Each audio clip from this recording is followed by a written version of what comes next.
किसी शहर के रेलवे स्टेशन पर एक भिखारी रहता था। वह वहां आने जाने वाली रेलगाड़ियों में बैठे यात्रियों से भीख मांगकर अपना पेट भरता था। एक दिन जब वह भीख मांग रहा था, तो सूट बूट पहने एक लंबा व्यक्ति उसे दिखा। उसने सोचा कि यह व्यक्ति बहुत अमीर लगता है, इससे भीख मांगने पर अच्छे पैसे मिलेंगे। वह उस लंबे व्यक्ति से भीख मांगने लगा। भिखारी को देखकर उस व्यक्ति ने कहा, तुम हमेशा मांगते ही रहते हो, क्या कभी किसी को कुछ देते भी हो? भिखारी बोला, साहब मैं तो भिखारी हूँ, हमेशा लोगों से मांगता ही रहता हूँ, मेरी इतनी औकात कहाँ कि किसी को कुछ दे सकूं। लंबा व्यक्ति बोला, जब तुम किसी को कुछ दे नहीं सकते तो तुम्हें मांगने का भी कोई हक नहीं है।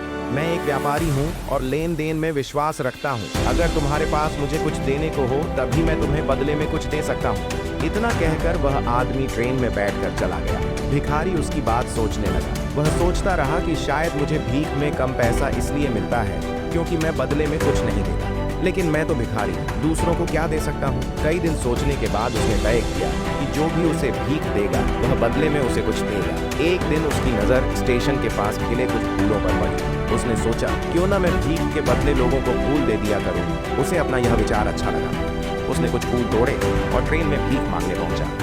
अब जब भी कोई उसे भीख देता तो वह उसके बदले में फूल दे देता।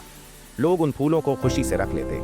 कुछ ही दिनों में भिखारी ने देखा कि अब उसे पहले से कहीं ज्यादा लोग भीख देने लगे हैं। एक दिन वही लंबा व्यक्ति फिर से ट्रेन में दिखाई दिया। भिखारी उसके पास गया और बोला, आज मेरे पास आपको देने के लिए फूल हैं, आप मुझे भीख दीजिए तो मैं बदले में आपको फूल दूंगा। उस व्यक्ति ने कुछ पैसे दिए और भिखारी ने फूल दे दिए। लंबा व्यक्ति मुस्कुराया और बोला, वाह, आज तुम भी मेरी तरह व्यापारी बन गए। इतना कहकर वह चला गया।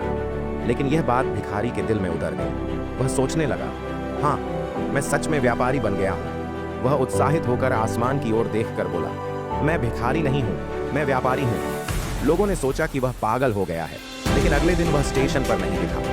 6 महीने बाद उसी स्टेशन पर 2 सूट बूट पहने व्यक्ति ट्रेन में मिले। एक ने दूसरे से कहा, क्या आपने मुझे पहचाना? दूसरा बोला, नहीं, हम शायद पहली बार मिल रहे हैं। पहला व्यक्ति मुस्कुराया और बोला, हम तीसरी बार मिल रहे हैं, मैं वही भिखारी हूँ। दूसरा व्यक्ति चौंक गया, ओह, तुम वही भिखारी हो जिसे मैंने एक बार भीख देने से मना किया था और दूसरी बार जिससे मैंने फूल खरीदे थे। भिखारी बोला, हाँ, अब मैं फूलों का बड़ा व्यापारी हूँ। आपने मुझे सिखाया कि जीवन लेन देन का नाम है। जब मैंने देना शुरू किया तभी मुझे असली सफलता मिली। वह आगे बोला, पहली बार आपने मुझे बताया कि मुझे जीवन में क्या करना चाहिए। दूसरी बार आपने बताया कि मैं वास्तव में कौन हूँ। मैंने सीखा कि लोग मुझे भीख नहीं दे रहे थे, बल्कि मेरे फूल खरीद रहे थे। मैं पहले खुद को भिखारी समझता था, लेकिन मैं असल में व्यापारी था। उसने मुस्कुरा कर कहा, जब मैंने अपनी सोच बदली तो मेरी जिंदगी बदल गई। अब मैं अपने शहर का सबसे बड़ा फूल व्यापारी हूँ। दोनों व्यापारी खुशी से बात करते हुए स्टेशन पर उतरे। ये कहानी हमें सिखाती है कि जीवन में सफलता आपकी सोच पर निर्भर करती है। अगर आप खुद को छोटा समझते रहेंगे तो हमेशा छोटे बने रहेंगे, लेकिन जब आप अपनी सोच को बड़ा बना लेंगे तो दुनिया भी आपको बड़ा मानने लगेगी। सीख, खुद पर विश्वास रखो, देने की भावना रखो और देखो जिंदगी कैसे बदल जाती है।